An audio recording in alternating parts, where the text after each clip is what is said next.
اگر آپ نے جانور پہ تیر مارا ارطغرل کا ڈرامہ دیکھ کے، بسم اللہ اللہ اکبر پڑھ کے آپ نے مارا تیر جا کے ہو گیا اس کے پیوست، شریعت کہتی ہے آپ فوراً جانور کی طرف بھاگو اور جا کے اس کو ذبح کرو، لیکن آپ بھاگے اور ذبح کرنے سے پہلے ہی اس کا انا للہ ہو گیا تو بھی جانور کیا ہے؟ حلال ہے. آپ کو چونکہ ذبح کا موقع نہیں ملا، لیکن یہ حلال ہے تیر کا، کیونکہ تیر میں دھار ہوتی ہے. اس کو موقوذہ نہیں کہتے، موقوذہ کہتے ہیں جو پتھر کی وجہ سے ہلاک ہوا ہو، تو اس کو کہتے ہیں وہ آلہ جس میں کیا ہو؟ آگے دھار ہو. تیر ہے، جانور قابو میں نہیں آ رہا تھا، آپ نے بسم اللہ اللہ اکبر پڑھ کے چاقو مارا، اس کے زور سے کھینچ کے مارا اور چاقو جا کے اس کے لگا. شریعت آپ کو حکم دیتی ہے فوراً بھاگو، اس کے مرنے سے پہلے اس کو کیا کر لو؟ ذبح. لیکن آپ نے سستی نہیں دکھائی، آپ بھاگے مگر جانور پہلے ہی ٹھنڈا ہو گیا تو بھی آپ کے لیے وہ جانور کیا ہے؟ حلال ہے. اسی طرح اللہ نے اس سے پہلی صورت میں جہاں یہ 4 جانور حرام قرار دیے نا، ان میں یہ بھی بتایا کہ جو شکاری کتا جس کو تم نے سدھایا ہوا ہو، والمکلبین، اس کتے کو بھی اگر تم شکار پہ اللہ کا نام لے کے چھوڑتے ہو اور وہ کتا ما امسکنا علیکم تمہارے لیے شکار کرتا ہے، کتا آپ نے چھوڑا بسم اللہ اللہ اکبر پڑھ کے، ہرن پہ چھوڑ دیا آپ نے، کتا تگڑ تگڑ تگڑ تگڑ بھاگ رہا ہے، ہرن کو پکڑا گرایا، شریعت آپ کو حکم دیتی ہے آپ بھی کتے کے پیچھے پیچھے بھاگیں. ٹھیک ہے نا؟ اسپیڈ یقیناً آپ کی کم ہوگی، اگر آپ کی بھی اسپیڈ ہوتی تو پھر کتا پیچھے ہوتا، آپ آگے ہوتے. ظاہر ہے کتے کی اسپیڈ تیز ہے تبھی تو آپ نے کتا رکھا ہوا ہے. کتا اسپیڈ سے بھاگا اور اس نے ہرن کو دبوچ لیا.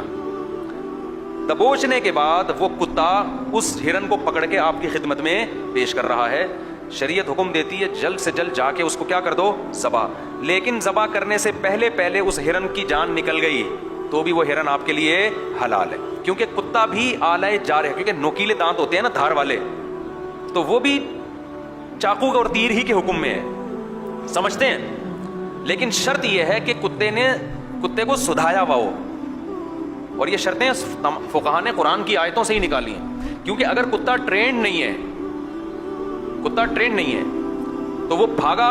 ٹرینڈ نہ ہونے کی علامت یہ ہے کہ اگر اس نے ایک بوٹی بھی خود کھا لی نا اس میں سے تو وہ جانور پورا آپ کے لیے کیا ہو جائے گا؟ حرام. دیکھو کتنی اسلام میں انسان کی عظمت کا خیال کیا گیا ہے کہ جانور کتے نے اپنے لیے شکار کیا ہے، تم اس جانور کو نہیں کھا سکتے. یہ انسان نہیں، یہ درندگی ہے، جانوروں کا بچا ہوا کھا رہے ہو تم وہاں بیٹھ کے. ہم نے دیکھا ہے تنزانیہ کے جنگلوں میں نا شیر اپنے لیے شکار کرتا ہے، وہاں کے جنگلی لوگ آ کے اس کو اٹھا کے لے جاتے ہیں. یہ انسان کی انسانیت کے بھی خلاف ہے کہ جانور نے شکار کیا کھا رہا ہے، آپ اس کو بھگایا، چل بے ہٹ یہاں سے. تو قرآن نے کیا بیان کیا؟ ما امسکنا علیکم، کتے نے تمہارے لیے شکار کیا ہو. تو اس کی علامت یہ ہے کہ اگر خود اس میں سے ایک بوٹی بھی کھا لی اس نے تو اس کی علامت ہے کہ اب اس میں کنفیوژن پیدا ہو گئی ہے، اب یہ مشکوک ہو گیا ہے، تو اب آپ اس کو نہیں کھا سکتے. تو سدھایا ہوا کتا آپ کا آلہ کہلائے گا، یعنی گویا آپ کا تیر ہے جو آپ نے پھینکا ہے، سمجھتے ہو. تو اب اچھا، اسی طرح ایک شکار ہوتا ہے باز کے ذریعے شکار کیا جاتا ہے. جو شکاری پرندے ہوتے ہیں، باز کو اگر آپ نے کسی جانور پہ چھوڑا بسم اللہ اللہ اکبر کہہ کے، کسی بھی پرندے پہ چھوڑ دیا، حلال پرندے، باز اس کو پکڑ کے لے آیا آپ کے لیے، تو ذبح کرنے کا موقع اگر آپ کو نہیں ملا تو وہ بھی آپ کے لیے کیا ہے؟ حلال ہے. کیونکہ اس کی جو چونچ ہے نا وہ بھی چھری کی طرح ہوتی ہے، بلیڈ کا کام کرتی ہے، سمجھتے ہیں. لیکن فقہا نے بیان کی ہے باز اگر اس میں سے خود بھی کھا لے گا تو بھی آپ کے لیے حلال ہوگا.